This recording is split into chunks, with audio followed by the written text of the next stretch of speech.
इसका एक पौधा कम से कम 400 से 500 ग्राम सरसों देगा। आदमी दो तरह का सोचते हैं, हम जॉब करें या इस तरह का बिजनेस करें, आपके नज़र में कौन सा ठीक है? देखिए, इस तरह का जॉब से तो बहुत ही सुंदर है कि ये बिजनेस है। करना चाहता है लेकिन उसके पास ज़मीन नहीं है, तो किससे कर सकता है? किसी भी आदमी से लीज में ज़मीन ले करके भी कर सकता है, अगर उनके मन में इच्छा अगर यदि है। हमको लगभग इसमें 10 से 12 हज़ार रुपया का लागत आया है जी। और उम्मीद है कि इसमें कम से कम भी अगर यदि हो तो 50 से 60 हज़ार का इनकम आ सकता है।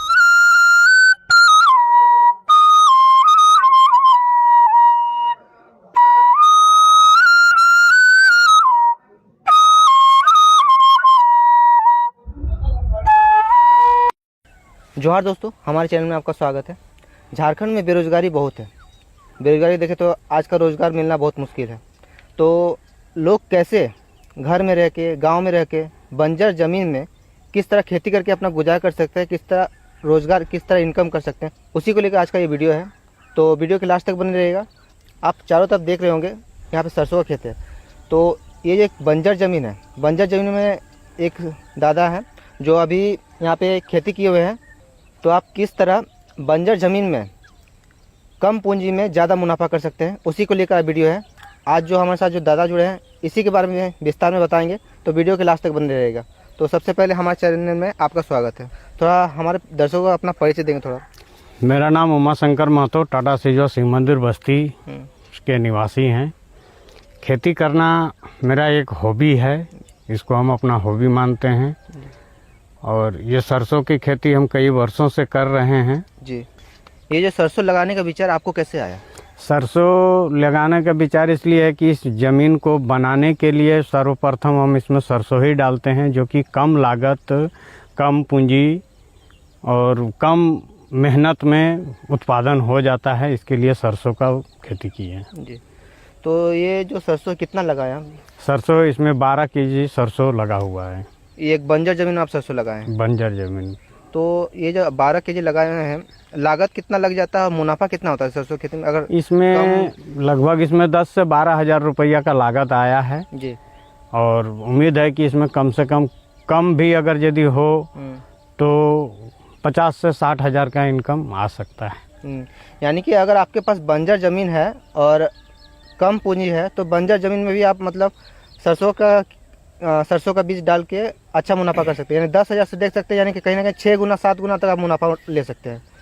तो ये जो सरसों का खेती किए हैं, थोड़ा विस्तार में थोड़ा बताना चाहेंगे कि किस तरह इसका ये लगाए हैं? तो इसमें वैसा कोई खास मेहनत होता नहीं है, मैंने गहरी जुताई करके और सरसों को बो करके ऊपर से मैंने खाद पानी जो देने का है, यूरिया, डीएपी, पोटास। इसको लगाने का समय जो है 15 अक्टूबर से लेके 15 नवंबर तक इसको अगर लगाया जाए तो इसमें अच्छा फसल उत्पादित होता है। और ये बहुत ही माने कम मेहनत, इसमें अधिक से अधिक 2 बार अगर यदि हम पानी डाल देते हैं तो ये मेरा फसल हो जाएगा। और एक्चुअली ये शीत के समय में होता है तो पानी का उतना ज़रूरत पड़ता नहीं है और अच्छी खासी हो जाएगा। इसमें उम्मीद करते हैं कि अगर पर केजी, अगर पर क्विंटल के हिसाब से भी यदि अगर आता है तो 12 क्विंटल से कम नहीं आएगा। अगर 5,000 रुपया यदि अगर हम इसको क्विंटल बेचते हैं तो लगभग 60,000 रुपया होगा। ये कहीं ना कहीं कि 10 हज़ार लगा के आदमी 60-70 हज़ार तक कमा सकता है, मुनाफा कर सकता है, लागत हटा के। और इसको लगाने का मेन पर्पस हो जाता है कि इसमें एक शुद्ध तेल मिल जाता है, तेल से भी पैसा आ जाता है। और इससे जो खल्ली होता है, ये खल्ली भी बिक जाता है, उससे भी अच्छा, कहीं कितना मुनाफा आ जाता है खल्ली से? खल्ली से लगभग मैंने 27 से 28 रुपया केजी के हिसाब से जाता है। तो 2800 अगर यदि हुआ तो उसमें 1/3 तो तेल का ये में निकल जाता है और बाकी खल्ली निकलता है। तो खल्ली बिकने से भी अच्छा खासा पैसा होता है। इसमें जीरो मेहनत है, किस तरह थोड़ा बताएंगे? जीरो मेहनत तो इसको नहीं, मैंने पूर्ण रूप से जीरो मेहनत नहीं बोला जाएगा। कम से कम इसका देख रेख तो होना जरूरी है। इसमें खाद भी नहीं लगता है? खाद भी कम मात्रा में लगता है, वैसा नहीं लगता। कीटनाशक का भी छिड़काव नहीं करना पड़ता है? नहीं, कीटनाशक का छिड़काव होता है, समय समय पर लाही लगने का डर रहता है। तो लाही का दवा दिया जाता है। ऐसे तो हम लोग ऑर्गेनिक माने करके डालते हैं, दूसरा नहीं डालते हैं। जी। इसमें पानी पटाना भी मतलब बहुत कम पड़ता है? बहुत कम, 2 पानी बहुत है, यानी 2 से 3 बार पटाने से 3 बार दीजिएगा तो और अति बढ़िया से फल आ जाएगा। मतलब 3 महीना के अंदर में मतलब 3 बार पानी पटा दिए, 3 बार पटा दिए तो एकदम हो गया, फसल निश्चिंत तैयार हो जाता है। अभी इसके ये होने के बाद में इसमें अभी हम मूंग लगाएंगे। अच्छा। पूरा मूंग लगेगा। अब मूंग का तोड़ाई होगा। अब इस खेत और थोड़ा बनेगा। अब इससे कुछ खेत बना। अब मूंग जब लग जाएगा तो उससे कुछ खेत बनेगा। इसके बाद धान का बारी आएगा। तो एक तरह से देखें कि बाहर में जो मार्केट में जो सरसों तेल मिलता है उसमें कहीं ना कहीं दवाइयाँ और बहुत सारी नहीं, वो तो वो तो पूर्ण रूप से शुद्ध नहीं होता है, लेकिन सभी शुद्ध लिखते हैं। लेकिन ये तो है देसी तो शुद्ध होगा ही। यानी अपना खेत में अपना देसी लगा सकते हैं, मतलब ये देसी घर का हो जाएगा, इसमें किसी तरह का दवाई का नहीं होगा, घर में यूज कर सकते हैं। हाँ, आराम से घर में यूज होता है, सभी को यूज करते हैं। अगर किसी के पास 1 एकड़ जमीन है और वो लगाना चाहता है खेत में, तो उसको लागत और मुनाफा कितना वो थोड़ा बता देना चाहेंगे दर्शकों को?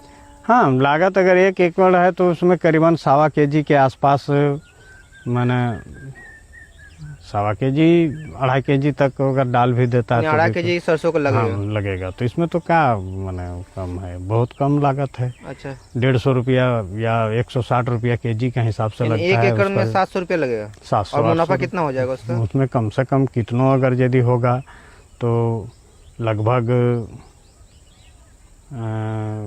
एक लागत इसमें 700 के आसपास अगर यदि लगा तो लगभग उसमें 7,000 के आसपास बेनिफिट हो जाएगा। 10 गुना तक मुनाफा हो सकता है। 10 गुना मुनाफा हो जाएगा। ये जो सरसों लगा है कितना बड़ा इलाका है ये इलाका 2.5 एकड़ के आसपास है। यानी 2.5 एकड़ में सरसों का खेत लगा है। अगर किसी कोई खेती इस तरह का मुनाफा करना चाहता है, रोजगार करना चाहता है, लेकिन उसके पास जमीन नहीं है, तो किससे कर सकता है? किसी भी आदमी से लीज में जमीन ले करके भी कर सकता है। अगर उनके मन में इच्छा अगर यदि है हमको खेती करने का तो लीज में लेके कर सकता है।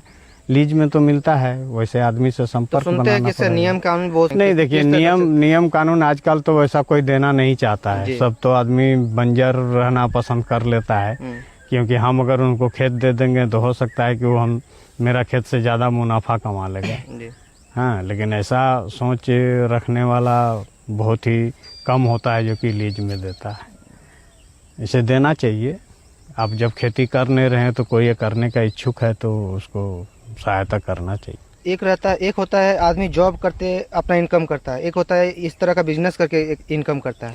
दोनों में क्या फर्क थोड़ा बता सकते हैं? कौन सा बढ़िया एक अच्छा है? देखिए, जॉब अपने जगह पे है जी, और खेती भी अपने जगह पे है।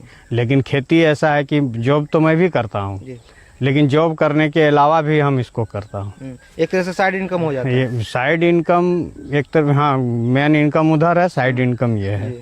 तो साइड इनकम भी हो जाता है और मेन इनकम जो अपना है वो है ही। इसमें समय देना उतना नहीं पड़ता है? नहीं, समय देना पड़ता है। कम से कम दिन में 1-2 बार तो घूमना ही पड़ेगा, उनसे बातें करना पड़ता है। कोई भी हो, पेड़ पौधा कोई भी अगर यदि लगाता है तो उनको हाल समाचार पूछना होगा। वो तो बताएंगे नहीं, लेकिन अपने से आपको समझना पड़ेगा कि इसमें क्या कमी आ रहा है, क्या ग्रोथ इसका हो रहा है, क्या नहीं हो रहा है। ये सब को देखना पड़ता है। इसलिए आपको डेली 1 राउंड जरूर आना है। आदमी 2 तरह सोचते हैं, हम जॉब करें या इस तरह का बिजनेस करें। आपके नज़र में कौन सा ठीक है? देखिए, इस तरह का जॉब से तो बहुत ही सुंदर है कि ये बिजनेस है। ये इसमें हमारा सब कुछ सही सलामत रहता है। मॉर्निंग वॉक भी हो जाता है, खेत का काम भी हो जाता है, फसल भी उत्पादन हो जाता है, इनकम भी आ जाता है। और जॉब तो है कि अगर हम जॉब करेंगे तभी हमको पेमेंट मिलेगा, जॉब नहीं करेंगे तो पेमेंट नहीं मिलेगा। सही बात है। ऐसे देखा यदि जाए तो बोला ही जाता है कि उत्तम खेती, हाँ, मध्यम व्यवसाय, निधन चाकरी। तो ये जो नहीं, जिसके पास कुछ है वो क्या करेगा? वो नौकरी ही करेगा। और जिसके पास खेत है, सब कुछ है, तो वो तो कर सकता है। किस तरह? जमीन नहीं है तो उसके लिए तो एक ही उपाय है कि किसी का जमीन लीज में लेकर कर सकता है। क्या थोड़ा बताएंगे क्या प्रोसेस है थोड़ा? तो केस कोर्ट से एग्रीमेंट सिस्टम होता है, एग्रीमेंट कीजिए, 5 साल का कीजिए, 10 साल का कीजिए, 15 साल का कीजिए, और उनका रॉयल्टी देना पड़ता है कि नहीं भाई इतना खेत के एवज में हम इतना रुपया देंगे, इस तरह का संबंधित होता है। और क्या, तो आप भी कहीं ना कहीं मतलब हो सकता है ये आपका जमीन नहीं है मतलब, तो हम भी वही सिस्टम से लिए हुए हैं, तो क्या है थोड़ा भागीदारी सिस्टम से लिए हुए प्रोसेस हैं। तो थोड़ा बताएंगे थोड़ा प्रोसेस उनसे बात करते हैं, बात करके देखते हैं कि भाई आपका खेत में हम खेती करने जा रहे हैं, आपको क्या इसमें क्या चाहिए क्या नहीं चाहिए, ये सब जो है देख करके उनसे बातचीत हो जाता है, तय हो जाता है कि नहीं सालाना आपसे हम 10,000 रुपया लेंगे। तो हम अपना कैलकुलेट करके देख लेते हैं कि हम इनको 10,000 रुपया देंगे तो हम इसमें कितना इनकम करेंगे कि हम इनको दे सकें और इनका खेत को हम, यानी इस तरह का एग्रीमेंट करना पड़ता है। अच्छा, तो ये थे हमारे साथ उमा दादा जो अभी सरसों का खेत लगाए हैं। अभी इसके बाद दूसरा खेती अभी तैयार होने वाला है, इसके बाद क्या खेती लगाने वाले? मूंग लगेगा इसमें। इसके बाद मूंग लगाएंगे? मूंग लगेगा। लत वाला सब्जी वगैरह कुछ नहीं लगाएंगे? नहीं, लत वाला नहीं लगाएंगे, मूंग लगाएंगे। तो इसके बाद मूंग, क्योंकि अभी हमको इस खेत को बनाना है, खेत को मिट्टी को पूरी उपजाऊ बनाना है। तो अभी मिट्टी को तैयार कर रहे हैं अभी। तो मूंग लगाने से क्या हो जाएगा? मूंग लगाने से उसमें काफी मात्रा में नाइट्रोजन, फास्फोरस ये सब का एंट्री हो जाएगा। उनका जड़ से जो है ये सब खाद ऑटोमेटिक तैयार होता है। फिर इसके बाद क्या? इसके बाद धान लगेगा। अच्छा, धान लगाएंगे? हाँ, धान लगेगा। धान के बाद फिर वही प्रोसेस आ जाएगा। इसके बाद तो धान जब लगेगा तो मेरा खेत पूरी तरह से तैयार हो जाएगा। उसके बाद हम कोई भी फसल डालेंगे तो वो मेरा, उसके बाद से आप 100% सब्जियां लगाना शुरू करेंगे? बहुत कुछ लग सकता है, जितना चाहें जी उतना लगा गए। फसल का कोई नाम एक थोड़ी है, बहुते फसल है, जो फसल लगाइए वही फसल लगेगा। अभी जो पीछे में ये जो सरसों है ये तो बहुत कुछ अलग नजर आ रहा है, ये कौन सा सरसों है? ये पीला सरसों है। अच्छा, ये जो है थोड़ा कॉस्टली भी आता है और इससे थोड़ा ज़्यादा मुनाफा भी होता है क्योंकि इसका रेट थोड़ा ज़्यादा है। नाम क्या है सरसों का? ये हम लोग तो पीला सरसों का नाम से जानते हैं। ऐसे प्रजाति क्या है ये तो हमको भी पता नहीं है, हमको दूसरे कोई ला करके दिए थे। सिंपल सरसों से कितना गुना ज़्यादा मुनाफा देता है? इससे 1.5 गुना ज़्यादा है। यानी ये सरसों लगाएंगे तो 1.5 गुना ज़्यादा ले? हाँ, 1.5 गुना होगा। अच्छा, क्योंकि वो 60 का यदि अगर होगा तो ये 80 का होगा जी, इससे कम नहीं होगा। मार्केट वैल्यू इसका थोड़ा अच्छा है, ज़्यादा है। कहीं भी बीज भंडार में ये मिल जाएगा? नहीं, ये तो कहीं से नहीं, ये तो एक्चुअल बिहार से मंगाया गया है। हाँ, ये गया से आया है। अच्छा, इसका गया से मंगाए हैं। सुनते इसको काफ़ी दूर दूर में लगाना पड़ता है? हाँ, काफ़ी दूरी में इसका कम से कम 1.5 फीट का डिफरेंस में लगने से और अधिक उत्पादन होगा। अच्छा। इसको गोभी की तरह रोपाई किया जाता है। तो 1 एकड़ में इसको कितना लगेगा ये? एक एकड़ में इसका बहुत कम लगता है, लगभग 100 ग्राम में 1 एकड़ एरिया लग जाएगा। सिर्फ 100 ग्राम 1 एकड़ लग जाता है? 1 एकड़ एरिया लग। और मुनाफा कितना देगा उसका? तो ये बहुत ज़्यादा देगा ये। अच्छा, यानी कि इसका एक पौधा कम से कम 400 से 500 ग्राम सरसों देगा। एक पौधा 400 से 500 ग्राम? हाँ, 400 से 500। और 100 ग्राम 1 एकड़ में लगाएंगे तो कितना देगा? तो उस हिसाब से देखना होगा कि 1 एकड़ में मेरा कितना पौधा लग जा रहा है, तो उसके अनुसार कैलकुलेट करना होगा। यानी बूंद बूंद के गोभी की तरह एक करके छींटना नहीं है इसको। अच्छा। ये छींटने का नहीं है, इसको नर्सरी में तैयार कीजिए, नर्सरी में तैयार करने के बाद इसको रोपाई कर दीजिए। अच्छा, इसमें देख रहे हैं तो बहुत सारा कीट भी नजर आ रहा है, क्या है ये? हमारा हित कीट है। कीड़ा मकोड़ा नजर आ रहा है यहाँ पे, तो बहुत सारा देख रहे हैं। कीड़ा नहीं है। क्या है ये सब? ये सब छोटे छोटे पतंगा टाइप का है, ये क्रॉस करता है। अच्छा, तो इसको दवा छींटना पड़ता है क्या? नहीं, दवा हुआ इसको नहीं देना है, इस समय में इसको दवा कोई नहीं देना है। ये जो अभी सरसों का खेत लगाए हैं, सरसों का जो फसल लगाए हैं, इसको लेकर हमारे दर्शकों को कुछ संदेश देना चाहेंगे? संदेश क्या रहेगा, हम तो सोचेंगे कि जो भी युवा वर्ग है माने बेरोजगार अपने आप को घोषित करते हैं, तो ये अपने को बेरोजगार घोषित करना उचित नहीं है। कहीं न कहीं कुछ करने से कुछ न कुछ तो होगा ही, ये होना ही है। नहीं काम अगर यदि है तो चलो आदमी बोलते हैं कि नहीं चलो ज़मीन कोड़ लेते हैं, तो ज़मीन कोड़ने से भी मुनाफा हो सकता है। तो ये क्या है, ज़मीन का खुदाई ही है। अच्छा। हम जो ये किए हैं ज़मीनें को जोते हैं ना, तो इससे हम अपना बेरोजगारी को दूर रख रहे हैं। तो ये था सरसों की खेती के बारे में थोड़ा विस्तार जानकारी। नेक्स्ट जो फसल लगेगा उसके बारे में भी हम जानकारी देंगे, तो हमारे चैनल में बने रहिएगा। अगर नेक्स्ट वीडियो चाहते हैं और इनको लेकर, इस फसल को लेकर कोई सवाल है तो नीचे कमेंट में दे सकते हैं, सवाल का जवाब दे दिया जाएगा। तो मिलते हैं नेक्स्ट वीडियो में, तब तक के लिए जोहार।